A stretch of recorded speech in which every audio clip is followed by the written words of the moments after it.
We hit some new lows over the weekend with the MAGA gang desperately trying to characterize this kid who murdered Charlie Kirk as anything other than one of them and doing everything they can to score political points from it.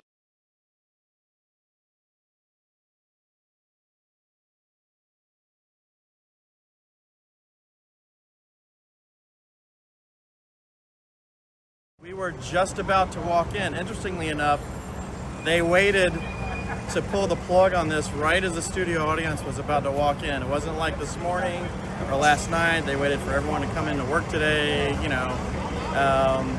They didn't tell us what had happened. They just said that the show was canceled. Initially, my concern was, I hope everyone's okay, no one got injured. As they told us the show was being canceled, at the same time online, they announced that it was indefinitely, which we can probably assume is forever, taken off the air because of certain comments that were made, which I was not aware of. And then I went to go look to see what those comments were, and they didn't really seem to justify the means. It seemed to be a bit extreme.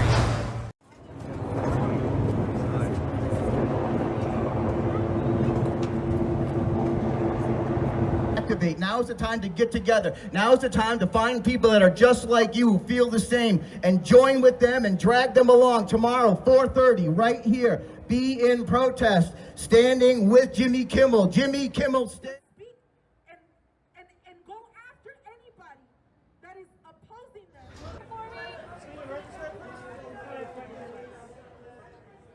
You hope that. You hope that Charlie Kirk's death won't be used by a group we now call bad actors to create a society that was the opposite of the one he worked to build. You hope that. You hope that a year from now, the turmoil we're seeing in the aftermath of his murder won't be leveraged to bring hate speech laws to this country. And trust me, if it is, if that does happen, there is never a more justified moment for civil disobedience than that, ever. And there never will be.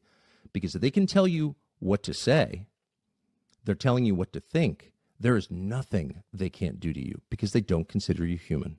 They don't believe you have a soul.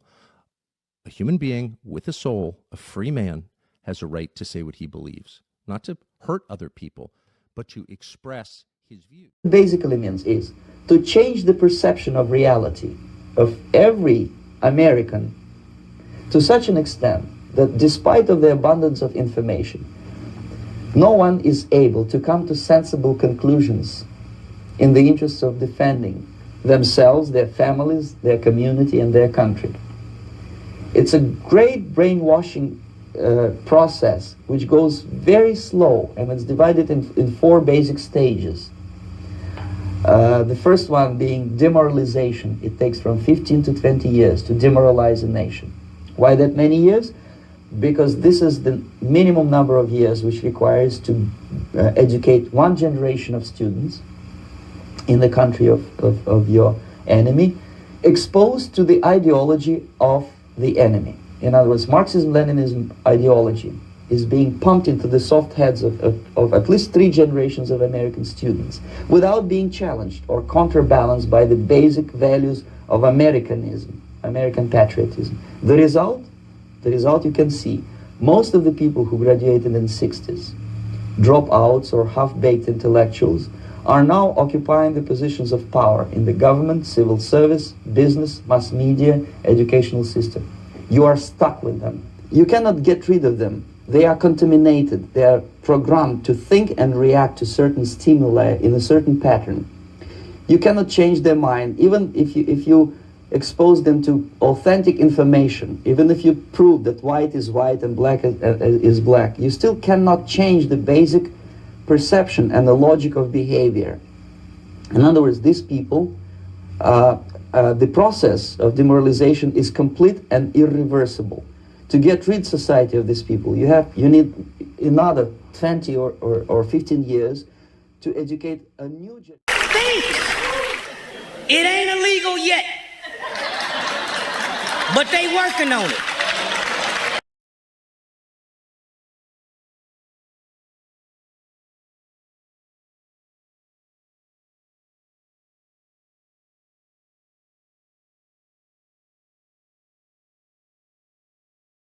we're undergoing a soft coup. And the idea is to create a whole new set of laws and ignore the existing human rights laws and other laws under the pretext of pandemic preparedness and the biosecurity agenda.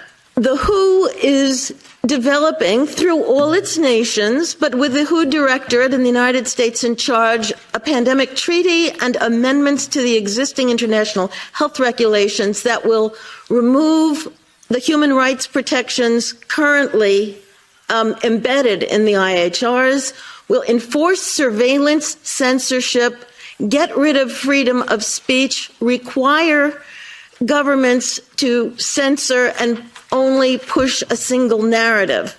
You know, it's very hard to fight the deception, the lies, the starved children, the pictures of starved children who turn out to have cerebral palsy or other congenital diseases that leave them emaciated. And Israel is, of course, accused of starving children, pretty much the way that in the Middle Ages Jews were accused of killing Christian children for their blood.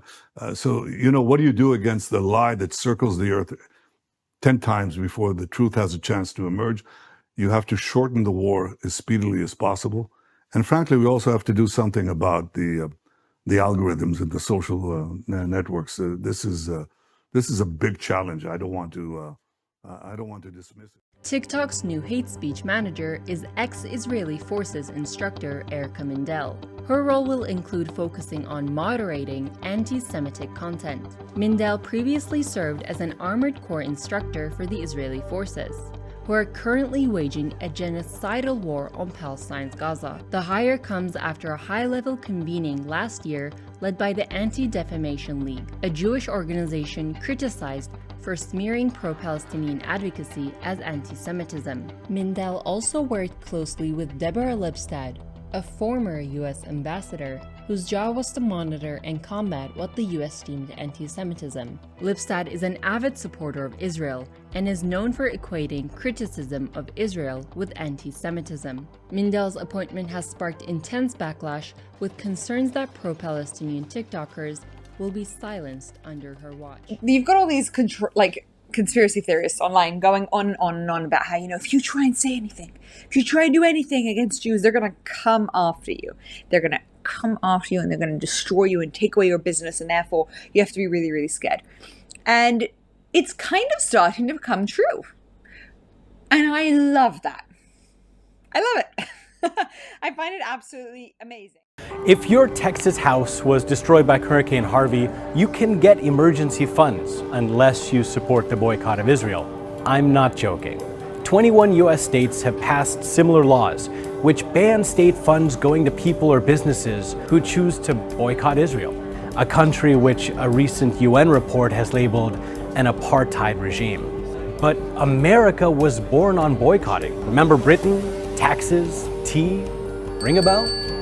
And now, survivors in Dixon, Texas, filing for emergency funds, have to sign a contract stating the applicant does not boycott Israel and will not boycott Israel during the term of this agreement. The state government is plainly telling its citizens that either they get to keep their right to boycott or they can get help rebuilding their homes. What kind of choice is that? Strong-arming folks who have just suffered a disaster, lost everything, into signing away their constitutional rights for the term of this agreement, which is what? Forever? And it doesn't stop there. A church in Kansas recently urged its members not to buy products from companies which profit from Israel's illegal occupation of Palestine. A math teacher who's a member of this Mennonite church has since been barred from working as a state contractor after she refused to say that she wasn't boycotting Israel. How can a government punish a people for what amounts to a thought crime? Imagine civil rights proponents in the 60s being told you either buy cookies from the KKK or you don't get electricity. Or women in America's suffrage movement being granted the right to vote as long as they don't push for equal pay. Remember these folks? They lived in a senior citizen home in Dixon. If they were that Mennonite church collectively boycotting Israel, would the government just leave them to drown? Sorry, y'alls know the rules. You buy from Israel or else. And let's get something straight, it should not be illegal to boycott Israel. It isn't anti-American and it isn't anti-Semitic. It's an individual's choice which the free and fair government of America should keep out of. Because without boycotting, where would America be? Aaron Cohen, Gideon AI trailer. Let's play it very quickly. Gideon is the first real-time AI system built to detect threats online before they become attacks. Anonymous networks flagging behavior, predicting danger. We don't get a second chance. Let's not miss the next one. 15 seconds, Aaron. You're talking about stopping mass shootings, attacks in Boulder before they start. Trace, I'm building the first AI-driven threat prediction platform for law enforcement. They're flying blind right now. I've got an elite team of engineers from Palantir. I've got law enforcement agencies lined up. 76% of these mass attackers posted some type of grievance online. This is America's early warning detection system. If you're a chief out there, reach out to me and get on my pilot. And if you're a VC, I'm about to open my seed round. Partner with me and let's make America safe again and get cops the tools. Hey, it's Ray here from BitChute. And I just saw this article from The Hill where White House advisor Peter Navarro wants Elon Musk to kick off all anonymous users from X. He's saying that anonymous usage is harmful, and this is the same nonsense that we've heard from other government officials. But make no mistake, this isn't about making things safer. It's about control.